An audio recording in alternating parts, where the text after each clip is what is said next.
নওগাঁয় বেড়েছে হামের প্রাদুর্ভাব। জেলায় ৪১ জন উপসর্গ নিয়ে হাসপাতালে চিকিৎসা নিচ্ছেন, যার মধ্যে একজনের মৃত্যু হয়েছে।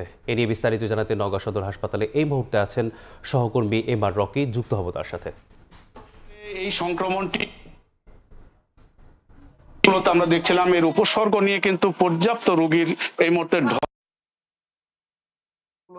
মেডিকেল টেস্টে বা ল্যাব টেস্টে ধরা পড়ছে। আমরা নওগাঁ সদর হাসপাতালে রয়েছে এই মুহূর্তে। হাসপাতালে হামের যে সংক্রমণ, এই সংক্রমণেও কিন্তু ব্যাপকভাবে হাসপাতালগুলোতে মেডিকেল টেস্টে বা ল্যাব টেস্টে ধরা পড়ছে। আমরা নওগাঁ সদর হাসপাতালে রয়েছে এই মুহূর্তে। হাসপাতালে চলতি সপ্তাহে বিশেষ করে গত 3 দিনে ৪১ জন উপসর্গ নিয়ে ভর্তি হয়েছে। এর মধ্যে একজন শিশুর মৃত্যুর খবর আমরা পেয়েছি এবং 8 জন এই সংক্রমণে কিন্তু তাদের ল্যাব টেস্টে এই হামের প্রাদুর্ভাব ধরা পড়েছে এবং তারা প্রাথমিকভাবে চিকিৎসা নিচ্ছেন। এবং স্বাস্থ্য বিশেষজ্ঞদের মতে অনেক শিশু আসলে এই সময়ে যে MMR মেসলেস মামস রুবেলা নামের যে টিকাটি রয়েছে, এই টিকা গ্রহণ না করার কারণেই তাদের এই পরিস্থিতিটা কিন্তু তৈরি হয়েছে।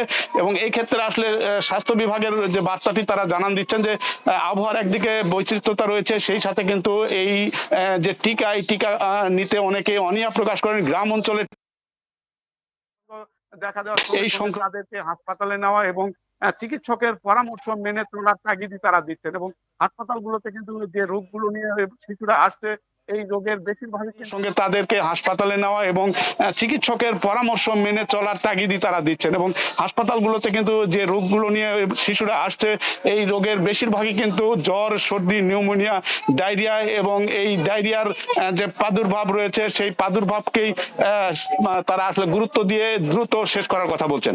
এই ছিল সার্বিক নওগাঁ সদর হাসপাতালে হামের যে খবর, হাম প্রাদুর্ভাব সংক্রমণের যে খবর আমার কাছে।